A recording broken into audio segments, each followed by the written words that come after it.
یہ بڑی مشہور آیت ہے، انسان کی شیطان کے ساتھ آخری ملاقات جو ہونے والی ہے اس کا ذکر اس کے اندر موجود ہے۔ اعوذ باللہ من الشیطان الرجیم، بسم اللہ الرحمن الرحیم۔ وقال الشیطان لما قضی الامر، اور کہے گا شیطان قیامت کے دن جب کہ سب کا فیصلہ ہو چکے گا، یعنی جنتی جنت میں پہنچ گئے، جہنمی جہنم میں چلے گئے، اللہ تعالیٰ کی طرف سے الٹیمیٹ ڈیسیژن ہو گیا، اس کے بعد شیطان بھی اپنے ماننے والوں سے خطاب کرے گا۔ السلام علیکم ورحمۃ اللہ وبرکاتہ۔ اللہ سے دعا کرتے ہیں کہ آپ لوگ خیریت سے ہوں گے۔ شیطان سے انسان کی آخری ملاقات اور قیامت کے دن کا منظر دنیا ہی میں، تو علی مرزا نے قرآن کے جو سورہ ہے اس سے کچھ روشنی ڈالی ہے شیطان سے ریلیٹڈ، اور جو اللہ تعالیٰ نے جب فیصلہ کر دیا کہ دوزخ میں کون جائیں گے اور جنت میں کون جائیں گے، اس کے بعد جو ہے شیطان کا جو معاملہ رہے گا کہ شیطان نے کہا کہ اللہ نے جو وعدہ کیا تھا وہ اللہ نے پورا کر دیا، اور بھی کافی چیزیں جو ہیں اس ویڈیو میں شیطان سے ریلیٹڈ جو ہے بتائی گئی ہیں، اور انسان کو کس طریقے سے شیطان نے گمراہ کیا تھا اس سے بھی ریلیٹڈ کچھ باتیں آپ کے سامنے میں آئیں گی، اور وہ بھی قرآن میں جو لکھا ہوا ہے جو ہم پڑھیں گے تو ہمیں بھی اگر اس کا ترجمہ اور تفسیر اگر پتہ چلے تو سمجھ میں آئے گی بات۔ ویسے علی مرزا نے اس میں ساری چیزیں بتائی ہیں قرآن کے حوالے سے، تو دیکھیں، اور اللہ ہم سب کو یہ شیطان مردود سے ہم سب کی حفاظت فرمائے، آمین ثم آمین۔ ان اللہ وعدکم وعد الحق، دیکھو بے شک اللہ تعالیٰ نے جو وعدہ تم سے کیا تھا دنیا میں وہ تو تھا سچا وعدہ۔ کیا وعدہ تھا؟ کہ جو میرے نبیوں کی پیروی کرے گا میں اسے ہمیشہ کی جنتوں میں داخل کروں گا، اور جو انبیاء کی نافرمانی کرے گا اس کا ٹھکانہ الٹیمیٹلی جہنم کی آگ ہونے والی ہے، وَلِعَوْذُ بِاللَّهِ تَعَالَى۔ اللہم اجرنا من النار، اللہم انا نسألک جنت الفردوس مع النبیین والصدیقین والشہداء والصالحین، آمین۔ تو شیطان کہے گا دیکھو اب تو حق واضح ہو چکا ہے، بے شک جو اللہ نے تم سے وعدہ کیا تھا نا وہ پورا کر دیا، جو جنتیوں کے حق میں وعدہ کیا تھا اہل ایمان کے حق میں وہ بھی درست ثابت ہو گیا، اور جو جہنمیوں کے لیے اہل کفر کے لیے وعدہ کیا تھا وہ بھی پورا ہو گیا۔ وَوَعَدْتُكُمْ فَأَخْلَفْتُكُمْ، اور جو میں نے تم سے وعدہ کیا تھا تو میں اپنے وعدے کی خلاف ورزی کرتا ہوں۔ یعنی میں نے کیا وعدہ کیا تھا؟ دنیا میں لمبی امیدیں دلائی ہوئی تھی۔ ایک تو ڈائریکٹلی وہ لوگ ہیں جو شیطان کی عبادت کرنے والے لوگ ہیں، ایک وہ جو اہل ایمان میں سے ہوں یا اللہ کے ماننے والے ہیں، ان کو بھی شیطان لمبی امیدیں دلاتا ہے کہ ابھی کافی زندگی پڑی ہے، اللہ کے راستے پہ آ جاؤں گا ایک نہ ایک دن، اور یوں انسان دنیا سے اچانک اچک لیا جاتا ہے، اور اس کی زندگی میں وہ لمحہ نہیں آتا کہ جب وہ واقعتاً اللہ تعالیٰ کا تابع فرمان ہو کر زندگی کو بسر کرے۔ تو یہ شیطان جو ہے وہ جھوٹے وعدے اس کو دلاتا ہے۔ ایک اور وعدہ جو شیطان دلاتا ہے کہ اللہ تعالیٰ بڑا غفور رحیم ہے، معاف کر دے گا، at the end of the day اس نے سب کو چھوڑ دینا ہے۔ دیکھو کوئی ماں اپنے بچے کو جہنم میں نہیں پھینک سکتی، تو یہ کیسے ہو سکتا ہے کہ اللہ تعالیٰ اپنے بندوں کو جہنم میں پھینکے؟ یہ تو اللہ تعالیٰ کی رحمت کے بھی خلاف ہے۔ یہ بھی شیطان نے جھوٹے وعدے دلائے ہوئے۔ یہ جھوٹے اور فراڈ پہ مبنی وعدے اس لیے ہیں کہ اس طرح کی کوئی تعلیم اللہ تعالیٰ کی طرف سے اپنی کتابوں میں یا اپنے پیغمبروں کے ذریعے انسانیت تک نہیں پہنچائے گی۔ قرآن کا مقدمہ تو بالکل ڈیفرنٹ ہے، اور جو لوگ پہلی دفعہ قرآن کو پڑھتے ہیں ترجمے کے ساتھ اپنی نیٹو لینگویج کے اندر، وہ کہتے ہیں یہ تو کتاب بات ہی کچھ اور کر رہی ہے، اس کا کانفیڈنس لیول ہی بہت ہائی ہے، اور بالکل اسٹریٹ فارورڈ کتاب ہے، کوئی لگی لپٹی بات نہیں، ڈائریکٹلی ہے کہ مانو گے بچ جاؤ گے، نہیں مانو گے تو مارے جاؤ گے۔ لیکن شیطان پھر جو غلط امیدیں لوگوں کو دلاتا ہے، اور یہ امید کبھی وہ شخص نہیں اس کے پیچھے چلے گا، اس جعلی اور جھوٹی امید کے پیچھے، جس نے قرآن پڑھا ہوا ہے، الا یہ کہ کوئی آنکھیں بند کر لے، ورنہ قرآن کا مقدمہ بالکل ون سائیڈڈ ہے۔ قرآن پڑھنے والا کبھی بھی اس رزلٹ پہ نہیں پہنچے گا کہ اللہ تعالیٰ نے سب کو چھوڑ ہی دینا ہے۔ قرآن میں جو اللہ تعالیٰ کا مزاج بیان ہوا ہے وہ تو سختی والا ہے، سیدھی سی بات ہے، وہاں تو آپ کہیں بھی باطل کو داخل نہیں کر سکتے۔ بالکل 2+2=4 والی بات ہوئی ہے کہ مانو گے تو جنت ملے گی، نہیں مانو گے تو جہنم میں جاؤ گے۔ یہ تھوڑی بہت جو گنجائشیں نکلتی ہیں وہ بھی احادیث میں نکلتی ہیں، وہ بھی کسی درجے میں۔ جو پبلک کے اندر دین چل رہا ہے وہ نہ قرآن میں ہے نہ حدیث کے اندر موجود ہے۔ تو یہ شیطان جو لمبی لمبی امیدیں دلاتا تھا، تو شیطان کہے گا کہ میں نے بھی دنیا میں تم سے وعدہ کیا تھا، تو آج میں وہ ٹروتھ ریویل کر رہا ہوں کہ لو جی میں تو مکر گیا جے اپنے وعدے تو، وہ تمام جھوٹی امیدیں جو میں نے تمہیں دلائی ہوئی تھی آج میں اس کے خلاف چلتا ہوں۔ انہی امیدوں میں سے ایک امید یہ بھی ہے کہ جو کچھ بھی ہے تیرے محبوب کی امت سے۔ اب یہ باتیں کیا صحابہ اکرام کو، اہل البیت کو نہیں پتہ تھی؟ لیکن ان کی زندگیاں تو خوف خدا سے عبارت ہیں۔ خود اللہ کے محبوب صلی اللہ علیہ وآلہ وسلم نے جس سختی کے ساتھ اپنی امت کو سمجھایا ہے وہ تو بالکل ون سائیڈڈ مقدمہ ہے۔ بخاری مسلم دونوں میں حدیث ہے، اللہ کے محبوب صلی اللہ علیہ وآلہ وسلم نے فرمایا، دیکھو اپنے مال کی زکوٰۃ ادا کرنا، اللہ کا حق جو ہے وہ دینا، مال غنیمت میں خرد برد نہ کرنا، بیت المال کے اندر بے ایمانی نہ کرنا۔ ایسا نہ ہو کہ قیامت کے دن تم میں سے کسی شخص کی گردن پہ اونٹ سوار ہو اور وہ چیخ رہا ہو، اغثنی یا رسول اللہ، یا رسول اللہ میری مدد فرمائے، میں تمہارے کچھ کام نہیں آؤں گا، میں نے جو کچھ بتانا تھا تمہیں دنیا میں بتا دیا۔ ایسا نہ ہو کہ کسی شخص کی گردن پہ اس کی گائے سوار ہو جس کی اس نے زکوٰۃ ادا نہیں کی، اور وہ چیخ کے کہہ رہا ہو، اغثنی یا رسول اللہ، یا رسول اللہ میری مدد کیجئے، میں تمہارے کچھ کام نہیں آؤں گا، میں نے دنیا میں جو تمہیں بتانا تھا بتا دیا۔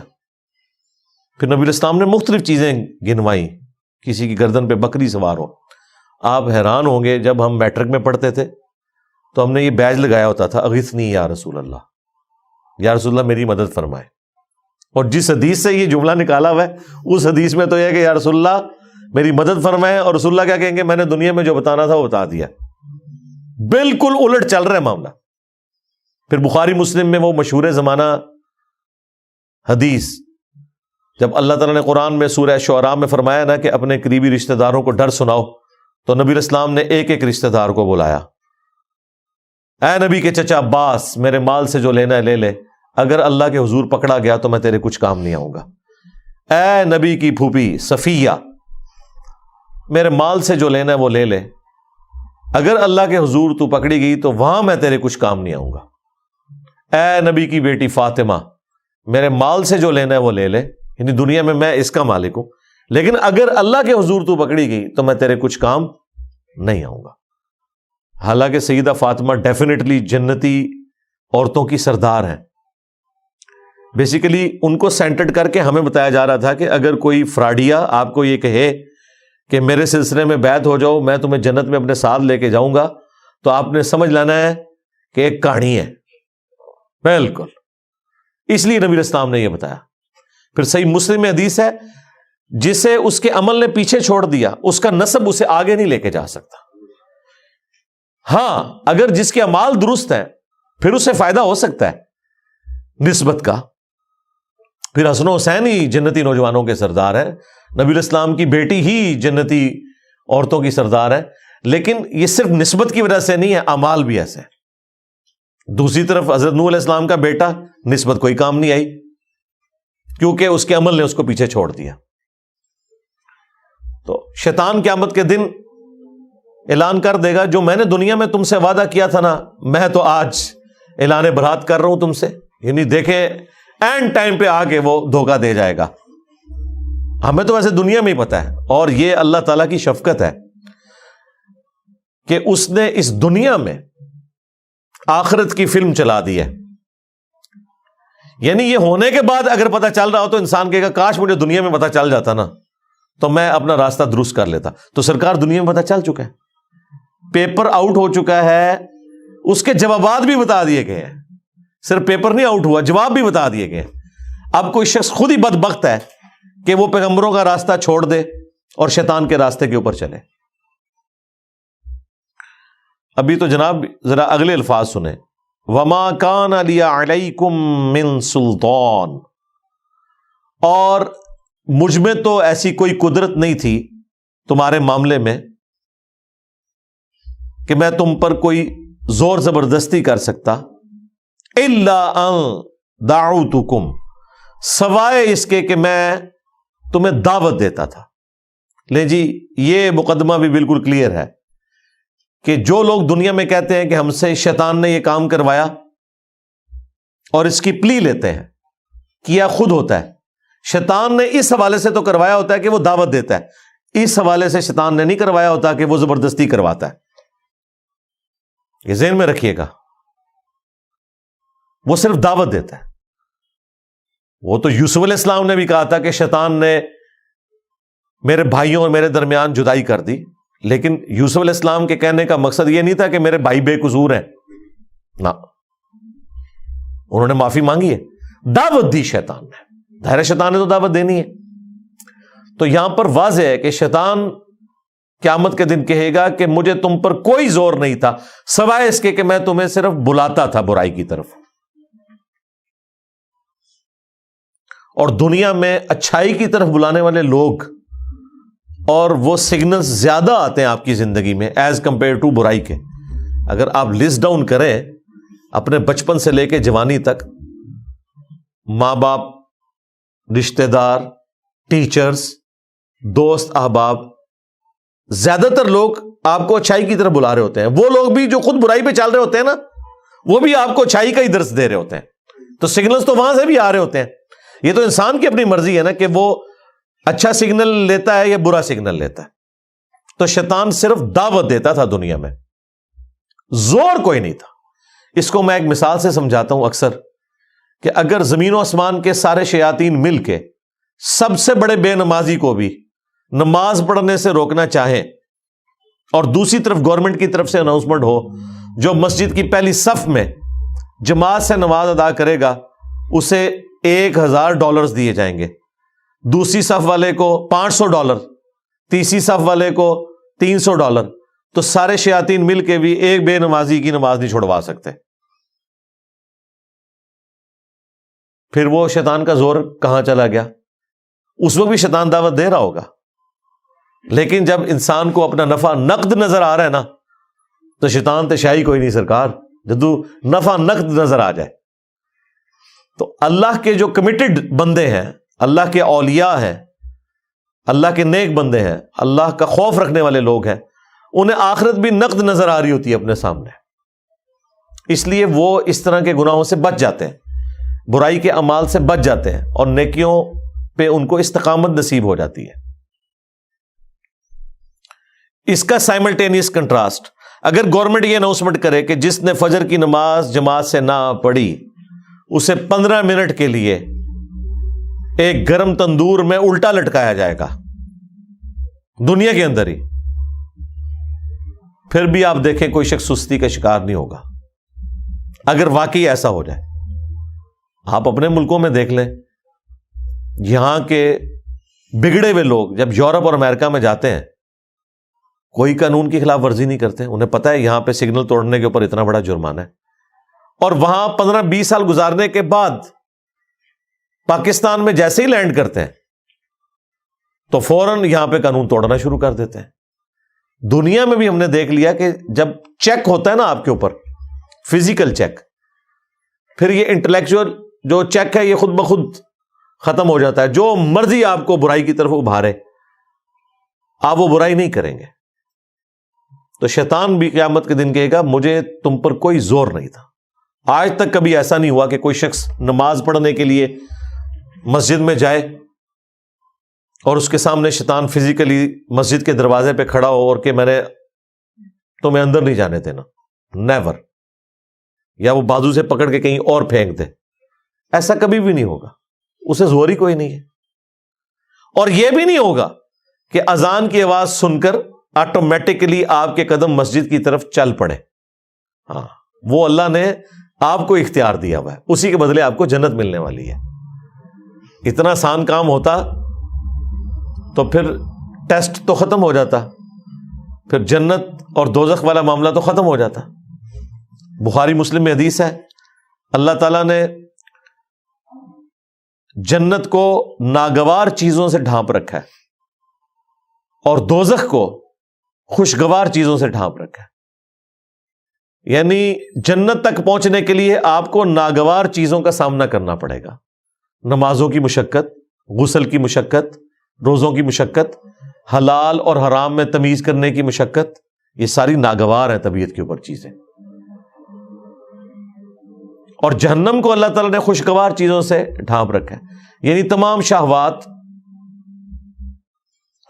گناہ کے کام جن میں دنیا میں اللہ نے لذت رکھی ہوئی ہے، وہ ہمارے ٹیسٹ کے طور پہ وہ جہنم یعنی دوزخ میں لے جانے والی ہے. اور اس کی ایکسپلینیشن اس حدیث سے ہوتی ہے مشہور زمانہ، جامعہ ترمذی، ابو داؤد، نسائی، ابن ماجہ میں حدیث ہے. حضرت جبرائیل علیہ السلام کو اللہ تعالیٰ نے فرمایا جب جنت کو پیدا کیا کہ جا کے جنت کو دیکھ کے آؤ. جب وہ واپس آئے انہوں نے کہا یا اللہ مجھے نہیں لگتا کہ کوئی شخص تن من دھن نہیں لگا دے گا اس جنت میں پہنچنے کے لیے. کوئی ایسا شخص نہیں ہوگا، سارے کے سارے اس جنت کے لیے کوشش کریں گے. پھر اللہ تعالیٰ نے جنت کو ناگوار چیزوں سے ڈھانپ دیا اور حضرت جبرائیل علیہ السلام سے کہا کہ اب ذرا جنت کو دیکھو جا کے. انہوں نے جب دیکھا نا کہ جنت تک پہنچنے کے لیے یہ ہرڈلز عبور کرنی پڑیں گی، مشقتیں اٹھانی پڑیں گی، حلال اور حرام میں تمیز کرنی پڑے گی، واپس آئے تو اللہ تعالیٰ نے فرمایا کہ سنا. انہوں نے کہا یا اللہ مجھے نہیں لگتا کہ کوئی شخص جنت میں پہنچنے میں کامیاب ہوگا، جتنا مشکل ٹیسٹ رکھتی ہے. پھر اللہ تعالیٰ نے جہنم کی طرف بھیجا، واپس آئے، پوچھا. ان کا یا اللہ کون بدبخت ہوگا جو اس جہنم کے لیے کوشش کرے گا؟ مجھے تو نہیں لگتا کہ کوئی شخص ایسا عمل کرے کہ جہنم تک پہنچ جائے. پھر اللہ تعالیٰ نے جہنم کو یعنی دوزخ کو شہوات سے، خوشگوار چیزوں سے ڈھانپ دیا، ان کی لذتوں سے، لیکن ہے حرام کام. پھر اللہ تعالیٰ نے فرمایا اب جا کے جہنم کو دیکھ. جب دیکھا انہوں نے کہا کہ مجھے نہیں لگتا کہ کوئی شخص بچ سکے گا، کسی نہ کسی طریقے سے پہنچ جائے گا اس جہنم کے اندر. تو یہ بڑا سینسٹیو مسئلہ ہے. شیطان قیامت کے دن کہے گا کہ میرا کوئی زور نہیں سوائے اس کے کہ میں نے تمہیں دعوت دی تھی، فاستجبتم لی، پس تم نے میری دعوت قبول کر لی.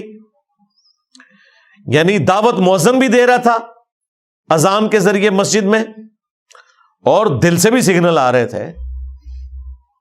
انسان کی اپنی انسٹنکٹ کے اندر موجود ہے، جھوٹ بولنا برا ہے، سچ بولنا اچھا ہے. یہ ہر انسان کو پتا ہے. کسی کو دھوکہ دینا برا ہے، کسی کے ساتھ خیر خواہی کرنا اچھا ہے. تو ہماری انسٹنکٹ کے اندر اللہ تعالیٰ نے اچھائی اور برائی کی تمیز رکھ دی ہے. فَأَلْهَمَهَا فُجُورَهَا وَتَقْوَاهَا. یہ جو قرآن کی تعلیمات ہیں، انبیاء اکرام کی جو وحی ہے، یہ تو نور علی نور ہے.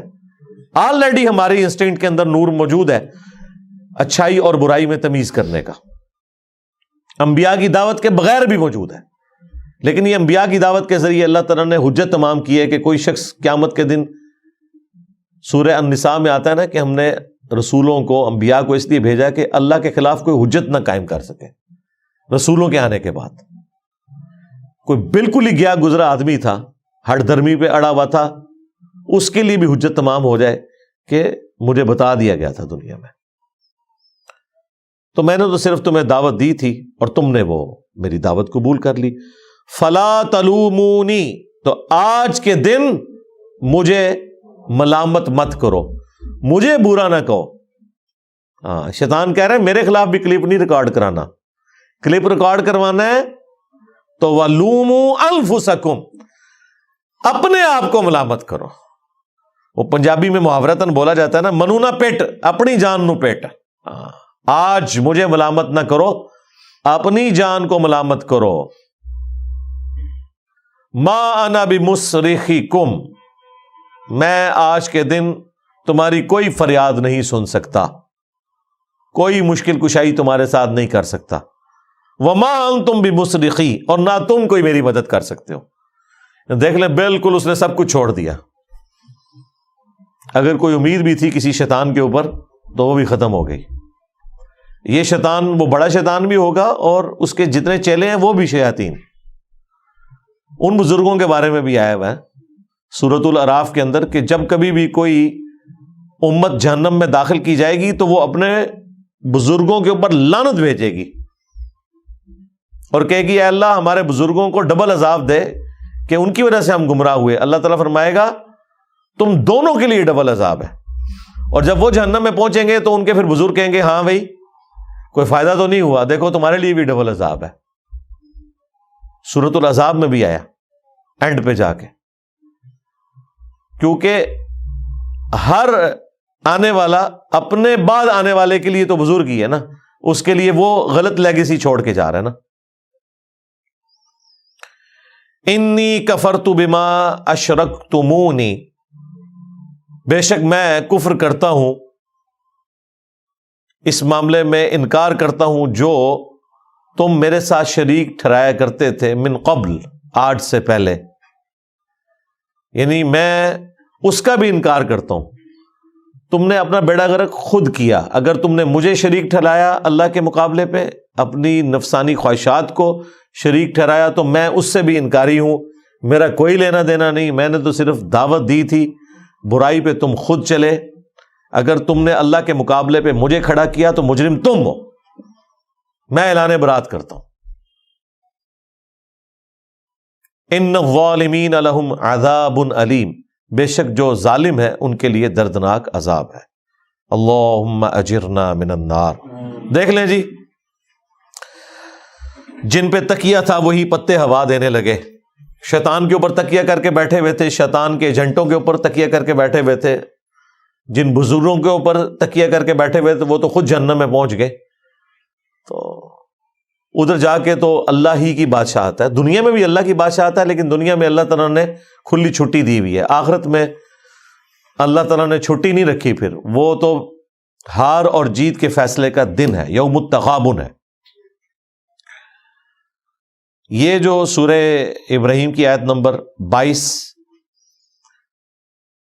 یہ آلموسٹ میں نے آدھا گھنٹہ اس کے اوپر گفتگو کی ہے، صرف اس لیے کہ یہ قرآن حکیم میں اہم ترین مقام ہے. شیطان کے حوالے سے جو مارکیٹ کے اندر عقائد اور نظریات پھیلے ہوئے ہیں نا، ایک آیت ان تمام عقائد اور نظریات کو غلط ثابت کر دیتی ہے. اکثر لوگ اپنے گناہوں کا، اپنے جرائم کا وبال شیطان کے اوپر ڈالتے ہیں. یہاں اللہ تعالیٰ نے الٹیمیٹلی شیطان نے جو ٹروتھ ریویل کرنا ہے قیامت کے دن وہ دنیا میں بتا دیا ہے. اس کے باوجود اگر کوئی شخص اپنی برائی کو شیطان کے اوپر ڈالتا ہے تو وہ اپنے آپ کو دھوکہ دے رہا ہے. اس اعتبار سے تو ڈالا جا سکتا ہے کہ وہ برائی کی طرف بلانے والا ہے. وہ تو شیطان بھی ہے، ہمارا نفس بھی ہے، لیکن وہ اللہ تعالیٰ نے بیلنس کیا ہے. صحیح مسلم میں حدیث ہے کہ ہر شخص کے ساتھ اللہ تعالیٰ نے ایک فرشتہ اور ایک شیطان، جن اٹیچ کیا ہوا ہے. فرشتہ اسے اچھائی کی طرف بلاتا ہے اور شیطان یعنی جن وہ برائی کی طرف بلاتا ہے. تو اللہ نے بیلنس کیا ہوا ہے. دعوت دونوں طرف سے آ رہی ہے. آپ کوئی اچھائی کا کام کریں، اندر سے آپ کو تھپکی ملتی ہے کہ بڑا اچھا کام کیا، اگرچہ آپ کو اس کے لیے مشقت بھی اٹھانی پڑے، لیکن دل سکون پکڑتا ہے کہ یار نہیں، یہی کرنا چاہیے تھا. خیر ہے، اللہ تعالیٰ اجر دینے والا ہے. یہ فرشتے کے ذریعے تھپکی ملتی ہے. اور اگر برائی کا کام ہو جائے تو دل جو ملامت کرتا ہے کہ غلط کام کیا، ایسا نہیں کرنا چاہیے تھا، تو فرشتہ اللہ نے ساتھ اٹیچ کیا ہوا ہے۔ اسی صحیح مسلم کی حدیث میں جب ایک صحابی نے جرأت کر کے پوچھا یا رسول اللہ آپ کے ساتھ بھی شیطان اٹیچ ہے؟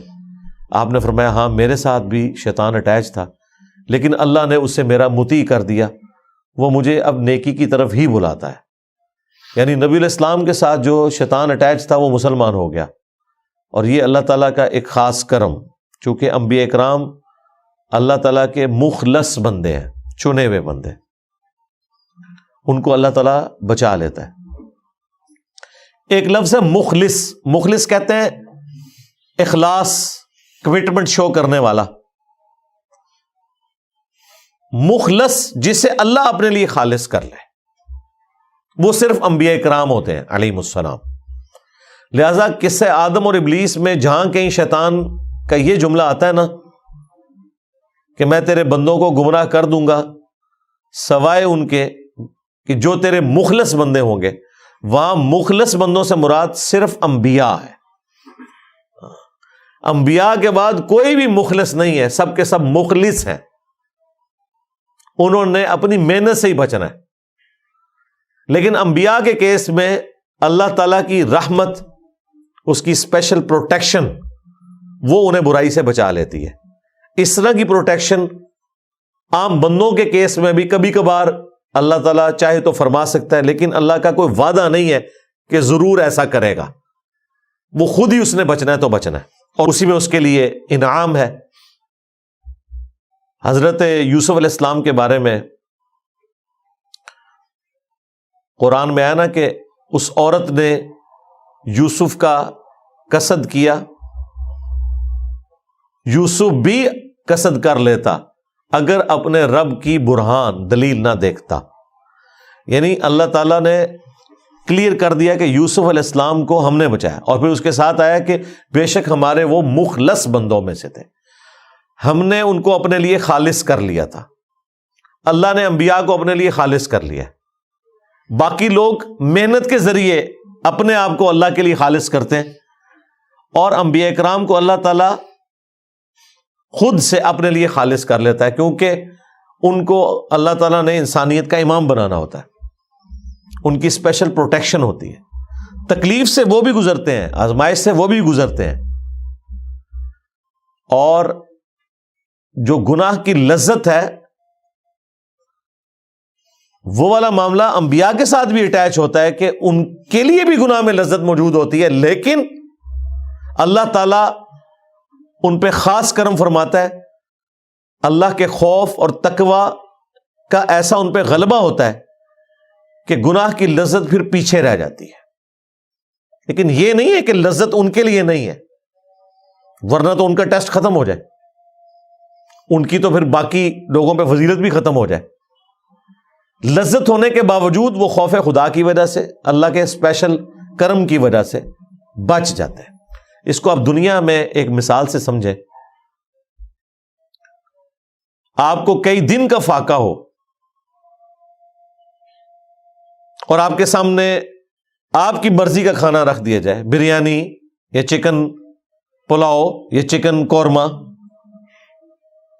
جیسے ہی آپ روٹی کو ہاتھ لگائیں اور کوئی کلین شیف بندہ آ کے آپ کے کان میں کہہ دے کہ یہ جو علماء نے آپ کی دعوت کی ہے نا، اس کھانے میں زہر ملایا ہوا ہے، آپ کو نہ علماء کی داڑھی نظر آئے گی نہ پگڑی، بھلے جھوٹی خبر بھی ہو، آپ یہ بھی نہیں کہیں گے نہیں نہیں اتنے بڑے بڑے بزرگ کیسے جھوٹ بول سکتے ہیں، میں کھا کے چیک کروں گا۔ کھا کے چیک کرنا ہے، کھا کے تو آگے پہنچ جانا ہے۔ تو اگر کوئی شخص آپ کے کان میں آ کے یہ بات کر دے تو نہ صرف آپ اس کھانے سے رک جائیں گے بلکہ وقتی طور پہ آپ کی بھوک بھی مار جائے گی۔ اور یار اتنے بھوکے لوگ اتنے شوق سے کھانا لے کے بیٹھتے ہیں، بیوی کو ایسی بات کر دیتی ہے بندہ ادھر لقمہ پھینک دیتا ہے، اے بھیا جی کھانا ڈھونڈ میں کہ کھانا آگے، یہ دنیا میں ہوتا ہے۔ اور زہر ہو اگر تو کوئی سوچ بھی نہیں سکتا۔ بالکل یہی معاملہ ایسا ہوتا ہے کہ انبیاء کرام علیہ السلام کو اس گناہ میں چھپا ہوا زہر نظر آ جاتا ہے، انہیں وہ بریانی کی خوشبو قورمے کی خوشبو اٹریکٹ ہی نہیں کرتی، کیونکہ جب آپ کا دھیان کسی چیز کی برائی کی طرف چلا جائے نا، آپ کو کہ جی چھوڑے جی زہر کو، خوشبو دیکھیں بریانی کی کیسی ہے، آپ کہیں گے جی لعنت ہے اس خوشبو کے اوپر کہ جس کے اندر میری موت چھپی ہوئی ہے.